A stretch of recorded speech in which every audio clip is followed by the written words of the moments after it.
Hey guys, it's John. Welcome back to the farm. It's finally winter. Look at all that snow.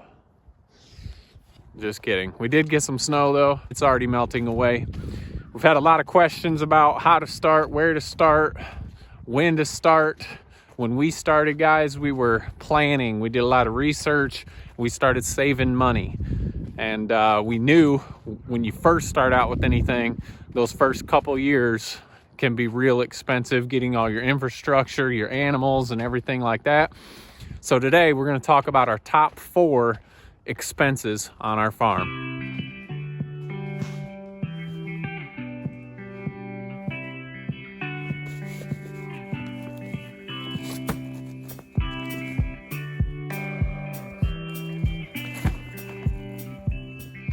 So the first thing that has cost us the most money, now these are probably from least to greatest expense. The first 2 are pretty close, but didn't quite figure it out to the dollar. But the first one, we're here with the youngsters, the teenagers. There's Betty White. Hey, Betty. The first one that costs us the most is the housing. Now, we knew that was going to be a thing. Obviously, you get animals, you need to have them some shelter to keep them out of the wind, the cold. And here is our pigloos. A lot of you guys have asked about these. You've seen them a lot. They're just 1,100 gallon water tanks from Tractor Supply. When we got them, they're around $500. They're double that at least, if not more now. So we don't get these anymore, but they have been the handiest, easiest to move. Flip them up, move them to a new spot, and that is why we got them. Just the ease of movement, and also because the floor inside. I knew that they would have a dry floor. The first shelters we had didn't have floor in it. We just put bedding down, but it was so hard to keep it dry. So the pigloos were expensive. Let's check out some of the other housing that we use.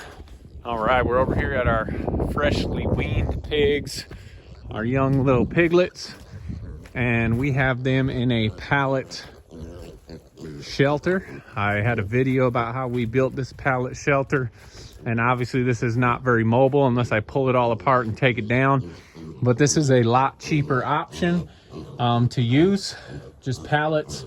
We put metal on the sides and on the roof, so that is another option. Your housing does not have to be extravagant, expensive, just needs to keep them out of the elements. So for our chickens, we use chickshaws. So these are the Justin Rhodes chickshaws. I love them for our chickens because we can constantly keep them moving. Now the only thing with these wooden shelters, even with the pallet ones, is we have repairs to them. So you have the initial cost up front to build it. Obviously, you can see I need a new door on this one. The handle broke on this one. I can still move it. It's just harder for me to pick it up. But these are super nice. But with the wood getting old, there are repairs that have to be to these shelters. Not only the wood, you've got the wire, and you've got the siding as well that costs money. I believe these were $16 a sheet, but they're great. Those plastic sheets will not really wear out, so they'll last you a long time. You got the wire sides and the wire floors. So now we also have different shelters for our chickens.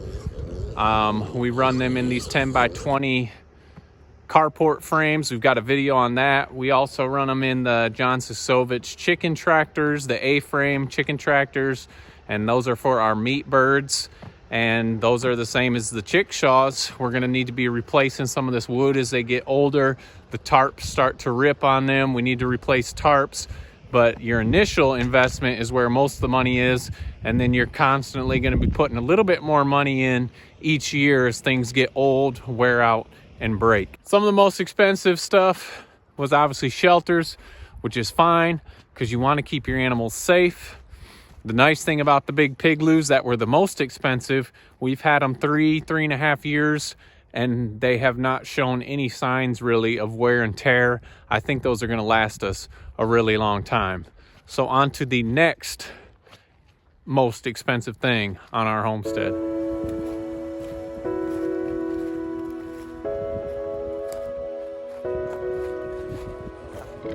All right, back here with our breeding sows. And when we started, we wanted to get some good quality stock for our breeders. And we feel we have accomplished that. We really like a lot of these girls. We've spent anywhere from $400 to $750, I believe is probably the most we've spent. But I know you can spend more than that.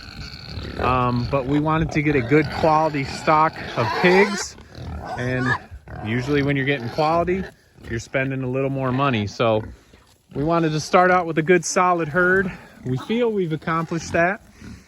Now that's really not costing us too much because we can breed and we can hold back babies. We don't really have to bring out any other outside animals from the farm. Hey, people want to see you all. They don't want to see me. So we've got a good quality herd that we feel anyway. And now we've kind of closed our herd up and we're not really bringing any other animals in from elsewhere. And like I said, when some of these girls get old and we don't use them, that was rude. We don't use them for breeding anymore. We can hold back some of their babies and just grow our herd from inside the herd, if that makes sense. So we spent a good deal of money on quality breeders, we thought, and we feel we've accomplished that. So you're gonna have money up front on your animals. Obviously you got money for the chickens, you got the money for, there's our turkeys over there, ducks. When you're first starting, you have nothing, you're gonna be spending money on animals.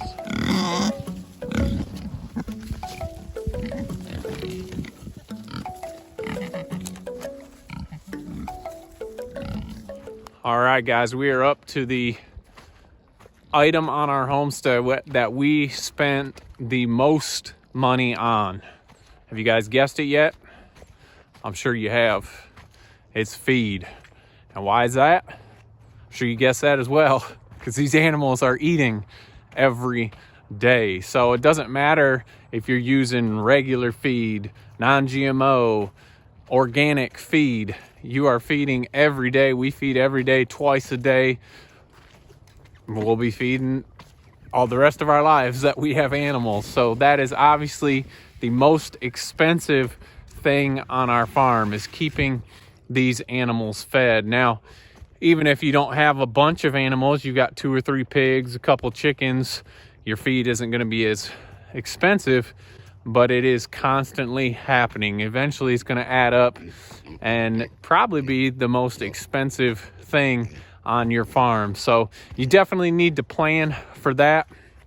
Obviously we have other expenses. Those are not the only expenses that we do have on the farm, but those are our top 4. So housing, fencing, quality stock, and feed. So as far as feed is concerned, we have thought about starting to mix our own. I just don't know enough about it yet, so we are researching that, seeing if that's something we can add to our farm. It's still going to be the most expensive thing on our farm, but I think we can save a little bit of money if we start mixing our own. So just got to do that research. Hope it works out. Hey, Miss Small. Might as well say hi to Miss Small. We haven't seen her in a while. You hanging out with the donkeys now? Huh? She hanging out with you, Maureen? Yeah, so what are the top expenses on your farm, guys? Let us know in the comments. I bet you it's one of those 4 is right at the top of the most expensive things you have to do on your farm. So anyway, just thought we would share that with you. It's winter time. As you're planning in spring, maybe you're thinking about just starting. Those are 4 things that you need to think about and start saving for. So hope you guys enjoyed this. Like I said, if I forgot anything or you have some other things that are right up there close, go ahead and put them in the comments. If you haven't already, check us out on Instagram and Facebook. Don't forget to make the change, and we'll see you on the next video.